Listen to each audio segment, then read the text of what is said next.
नमस्ते बच्चों, कैसे हो बच्चों। मैं आपकी हिंदी फरदा मिस बोल रही बच्चों। अच्छा बच्चों, हमने 5वीं कक्षा में यानी 5th स्टैंडर्ड में पिछले पार्ट में क्या देखा था, आपको याद में है? हाँ बच्चों, पुनरावृत्ति रिवीजन देखा था। आज हम नए पार्ट में क्या देखने वाले हैं बोलिए। ये एक सुंदर, बहुत अच्छी एक नारी, वो इस दुनिया की माँ है। यस, हमारे मदर तेरेसा के बारे में आज हम नए पार्ट में पढ़ेंगे बच्चों। प्लीज़ पढ़ाई में ध्यान दीजिए। आज हम कौन से पार्ट देखने वाले हैं? पार्ट 18 यानी 18। पार्ट लेसन 18 में किसके बारे में देखने वाले हैं? Mother Teresa is a very good lady. ये कौन से गांव वाली है? युगोस्लोविया।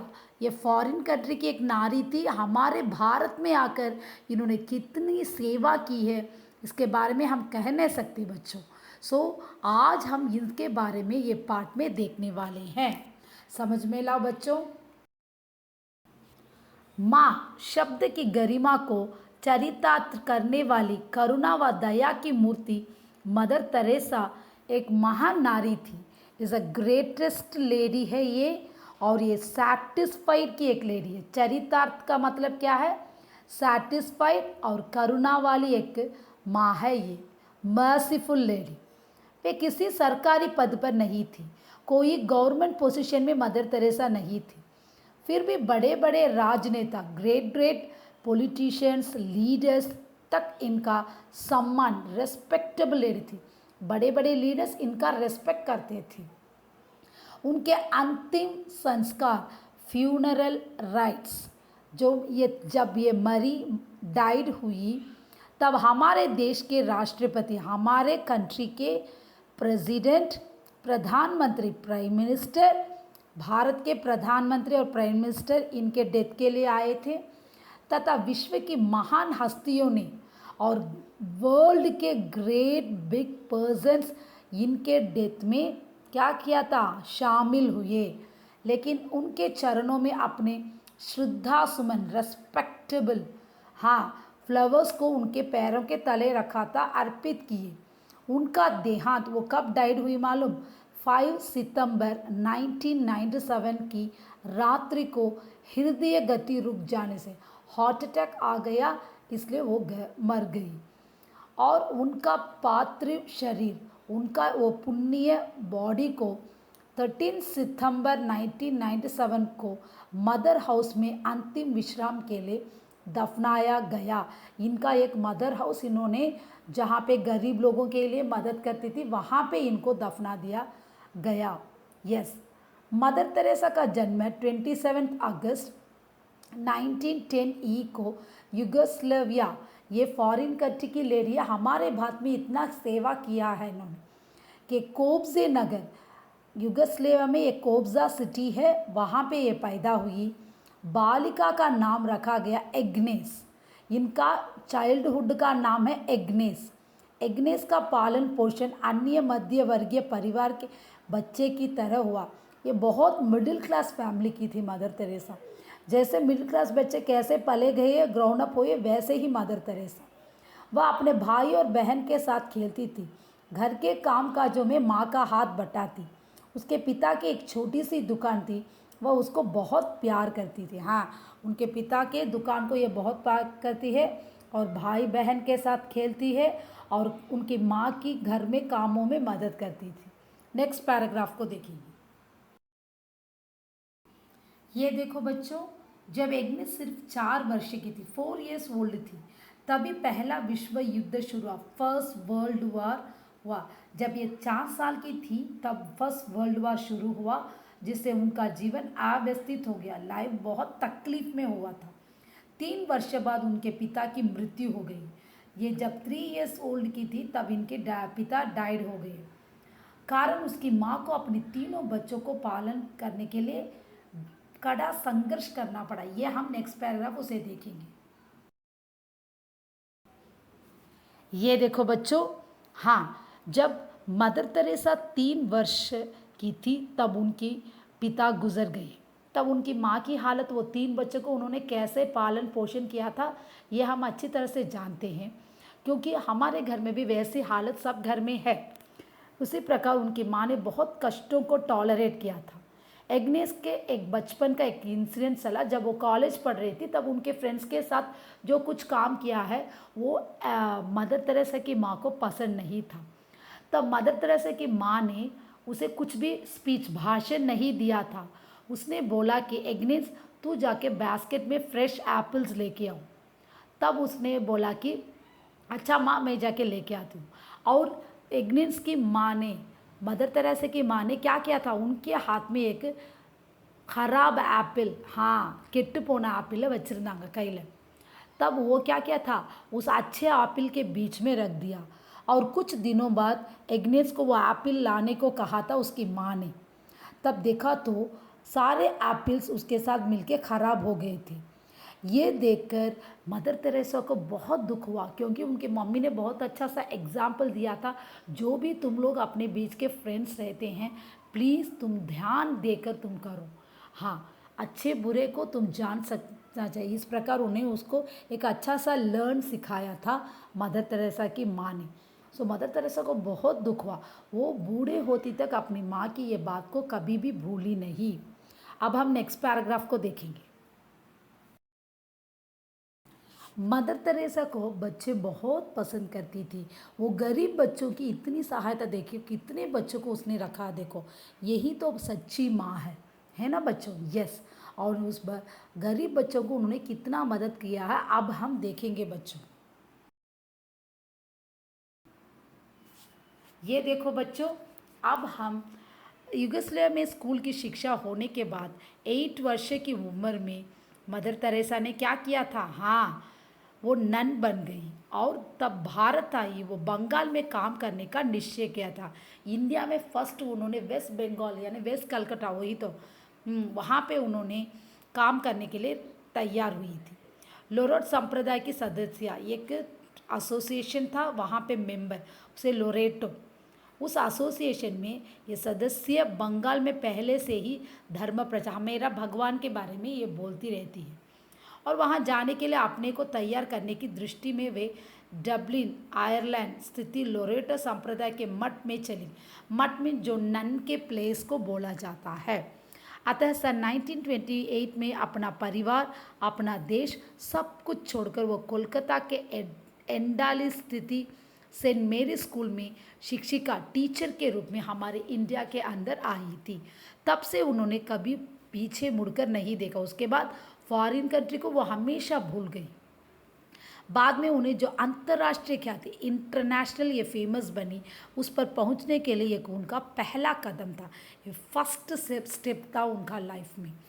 एटेलन में कॉन्वेंट के हरे भरे मैदान के चारों ओर एक गंदी बस्ती है। वो एटेलन कॉन्वेंट के पीछे एक गंदी बस्ती था, डर्टी प्लेस था, उसका नाम था है, उस बस्ती का नाम क्या है, मोती झील।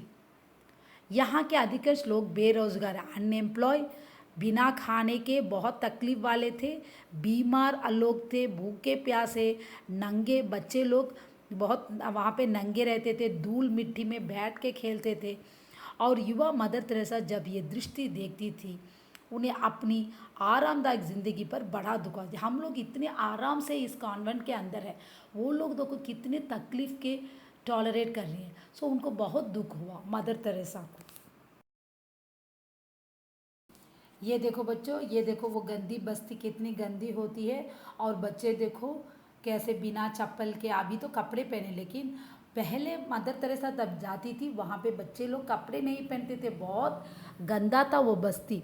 सो इस प्रकार मदर तेरेसा को बहुत दुख हुआ और उन्हें वहाँ पे आदमी, वहाँ के जो आदमी हैं उन लोगों को मदद करना चाहा उन्होंने। ये देखो बच्चों, उनको ऐसे लगा कि संसार का त्याग कर देने ही काफ़ी नहीं है। धीरे धीरे वह यह अनुभव करने लगी कि उनको गरीबी, अन्याय, फूलिश, सबसे अधिक अपेक्षा, उपेक्षा, इनडिफरेंस के विरुद्ध संघर्ष करना। इन्होंने 3 पॉइंट्स को अपने लिया, गरीबी को दूर करना है, फूलिशनेस को दूर करना है, और इनडिफरेंस, ये बड़े हैं ये छोटे ये पैसे वाले, इसे सब हमें क्या करना चाहिए, संघर्ष लड़ना चाहिए, ऐसे मदर तेरेसा ने सोचा। पर नहीं, नियमित रूप से भोजन और दवाई लेकर गंदी बस्ती में जा, उन्होंने भोजन और मेडिसिन का फर्स्ट रेडी करके कहाँ गई? गंदी बस्ती में गई। उनके साथ उनके छात्र भी गए थे, उनके स्टूडेंट्स भी गए थे।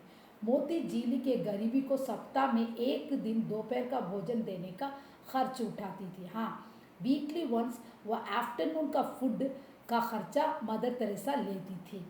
वहाँ वे 17 वर्ष तक काम करती रही। 17 ईयर्स उस गंदी बस्ती में उन्होंने काम किया था। उनका अनुभव ईश्वर के प्रति समर्पित भाव, डेडिकेटेड फीलिंग, काम करने के लिए और कड़ी परिश्रम देनी होगी। ये भगवान ने ऐसे ही बोला है, उसी को उन्होंने फॉलो किया था, गरीबों को मदद करना। 10 सितंबर 1947 को वह कुर्सियांग स्थित मत मेरी के मठ जो जा रही थी। मॉन्स्टरी, मठ का मतलब मॉन्स्टरी, वो खाली सेंटों का होता है। सो वहाँ पे वो गई थी। 10 सितंबर 1946 को उनको इनवाइट किया गया। उनके मन में काम कौंध गया। हाँ, ए लाइट ऑफ द थंडर, उनके मन में एक काम कौन, लाइट ऑफ ए थंडर, बिजली की तरह आ रही थी। ईसा मसीह ने करना चाहते थे, जैसे ईसा मसीह उनके जीसस क्राइस्ट ने करना चाहते, वैसे मदर तेरेसा भी सोची थी। उन्होंने कॉन्वेंट की आरामदायक जिंदगी त्याग कर कोलकाता की गंदी बस्ती में रहने और काम करने की इच्छा प्रकट की। वो अपने कॉन्वेंट को छोड़कर वो मोती जिले के अंदर जाकर वो गंदी बस्ती में उन्होंने भी उनके साथ काम करके उनके साथ जीना चाहती थी मदर तेरेसा। उनके संप्रदाय और बाद में रोम के पोप ने भी 1 वर्ष तक ये प्रयोग करने की अनुमति दी। इनको परमिशन लेना चाहिए पोप से, तब उनको 1 वर्ष का टाइम का परमिशन दिया गया। उन्होंने लोरेटे नन्नों के काले और सफ़ेद वस्त्र त्याग दिए और नीली किनारी की मोटी साड़ी पहनकर हाथ में बाइबल लेकर मिशन के बाहर आ गई। मिशन से ये बाहर आ गई और जैसे उन्होंने ड्रेस पहना, उन्होंने, आप लोगों ने देखा होगा, वाइट क्लॉथ में वो ब्लू कलर का वो स्ट्राइप्स आता है, इस प्रकार मदर तेरेसा का ड्रेस था।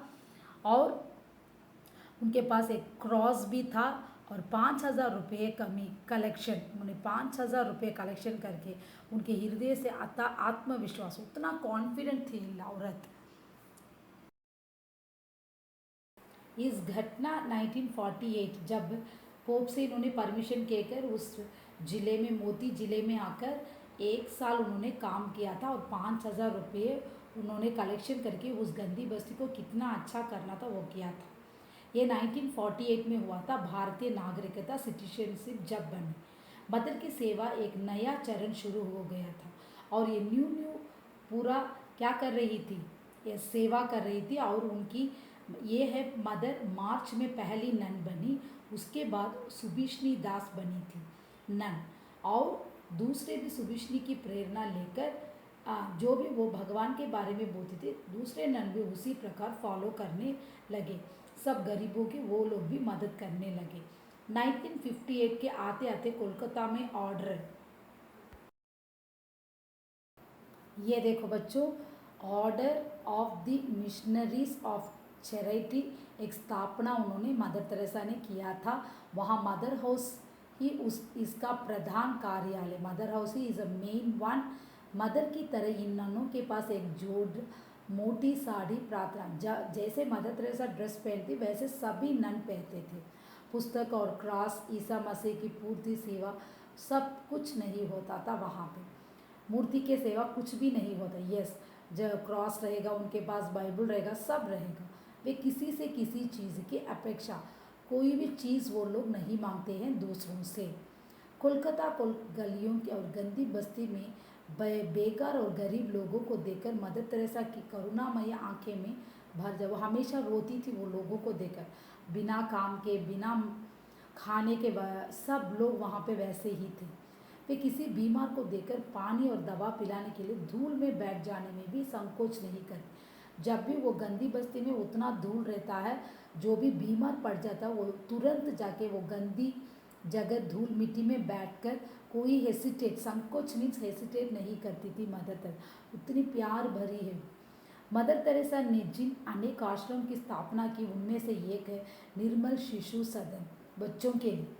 नन अस्पतालों से परित्यक्त सैक्रिफाइस शिशु को ले आते, जो भी आके वो नन के इसमें डाल के जाते हैं बच्चों को, ये लेके पालते हैं। कुछ शिक्षकों उनकी माताएं या मदर हाउस या निर्मूल शिक्षण सदन के दरवाजे पर छोड़ जाते हैं। यस, सारे बच्चे, अनाथ के बच्चे कितने लोग रहते हैं वो वहाँ पे रहते हैं। कुछ शिशुओं को कूड़ेदान पर से उठाकर, कचरे के डिब्बे से उठाकर लेकर आते हैं। मदर उनके सभी आवश्यक चीज़ों, भोजन, फूड, चिकित्सा, ट्रीटमेंट, वस्त्र, कपड़े आदि की फैसिलिटीज़ मदर तेरेसा करती है। उनका ये शिशु सदन, वो चाइल्ड हाउस अब भी सेवा कार्य में अब भी है। वो ये सदन 10,000 से अधिक बच्चों का पालन पोषण, अब तो करोड़ों के बच्चे वहाँ पे होंगे। यस, पहले 10,000 था, अब बहुत बच्चे होंगे। मदर हाउस में जो ब्लैक बोर्ड लगा है उस पर लिखी जाने वाली प्रार्थनाओं में से ये एक है। सो मदर तेरेसा के ब्लैक बोर्ड में ऐसा एक प्रार्थना लिखा होगा, मौन का फल है प्रार्थना। साइलेंट का फल क्या है? प्रेयर। प्रेयर का फल क्या है? आस्था, फेथ। फेथ का फल क्या है? प्रेम, लव। प्रेम का फल क्या है? सेवा। इस प्रकार उनके मदर हाउस के बोर्ड में यह हर वक्त लिखा होगा। बच्चों ध्यान दीजिए। ये देखो बच्चों, मदर तेरेसा सिर्फ गरीब बच्चों, अनाथ बच्चों की मदद नहीं करती, और काम के वो क्या बोलते हैं, वो जिले बस्ती में कितने लोग थे उनके सारे मदद करती थी। वहाँ पे लेप्रेसी लोग भी, कुष्ठ रोग लोग भी रहते, उनके भी उन्होंने बहुत अच्छा सा मदद किया था। उनको नहलाती थी, मेडिसिन देती थी, और खाने के लिए खाना देती थी। ये सब अपने हाथों से खिलाती थी मदर तेरेसा। उतनी करुणा भरी है मदर तेरेसा। मदर तेरेसा और उनके सहयोगी नन्नों ने कुष्ठ रोगियों की सेवा का व्रत लिया। हाँ, फास्टिंग लिया था, और उनको दवा खिलाते हैं, सेवा करते हैं। उनके सब ननों ने, मदर तेरेसा भी करती है, उनके नन, उनके साथ में रहने वाले पूरे नन्स करते थे। ये कार्य निरंतर आगे बढ़ता चला और आगे आगे बढ़ता ही चला था। मदर तेरेसा ने भारत के बाहर पहला केंद्र, इंडिया के फर्स्ट सेंटर 1965 में खोला था। अब उनके मिशन में विश्व के विभिन्न भाग में, डिफरेंट पार्ट्स में अनाथालय, ऑर्फनेज है, स्कूल्स है, हॉस्पिटल्स है, और का जाला बीजा, वो एक नेट सा बिछ गया, पूरा नेट के रूप में आ गया था। सो पूरा अनाथालय, स्कूल सब इनके नाम में शुरू हुआ है। मदर तेरेसा कहती थी उनका नाम करुणा के सागर में एक बूंद के समान है। हाँ, मदर तेरेसा ऑलवेज टोल्ड, मेरी करुणा एक सागर में एक बूंद का ही है। यदि मैं उस सागर में बूंद ना डालूं तो उसमें एक बूंद की कमी पड़ जाए। अगर मैं वो ड्रॉप को नहीं डालूंगी तो सागर में एक बूंद का कम हो जाता। उन्होंने ये सिद्ध कर दिया कि मानवता के लिए एक सामान्य व्यक्ति भी आशा की किरण बन सकता है। एक नॉर्मल पीपल भी ऐसे गरीबों की मदद कर सकता है। इच्छा की 1962 ई में उन्हें मानव जाति के की नई सेवाओं के लिए भारत सरकार ने पद्मश्री से सम्मानित किया। इनको 1962 में पद्मश्री का अवार्ड मिला। 1979 में विश्व का सर्वोच्च सम्मान नोबेल पुरस्कार मिला। 1918 में भारत सरकार में अपने सर्वोच्च सम्मान भारत रत्न इन्हें मिला था। उन्होंने अपना सारा जीवन दीन दुखिए कष्टों को दूर करने में थी। होल लाइफ उन्होंने अपने गरीबों की सहायता करने लगी, दीन दुखियों की सहायता करने लगी। वे निश्चय एक सच्चे अर्थ की माँ, सचमुच यही सच्ची माँ है, जिनका वात्सल्य, इनका अफेक्शन सारे वर्ल्ड में भरा हुआ है। मानव जाति निहाल हो गई थी, सैटिस्फाइड हो रही थी। पीपल सब इनकी सेवा देकर बहुत स्टैटिस है, इसलिए वो सदा हमारे साथ जीवित है, क्योंकि आज भी उनके बारे में हम लोग पढ़ रहे हैं। अच्छा बच्चों, यहाँ पे ये पाठ समाप्त हो रहा। कोविड-19 में बाहर मत जाओ, पढ़ाई में ध्यान दो। धन्यवाद बच्चों।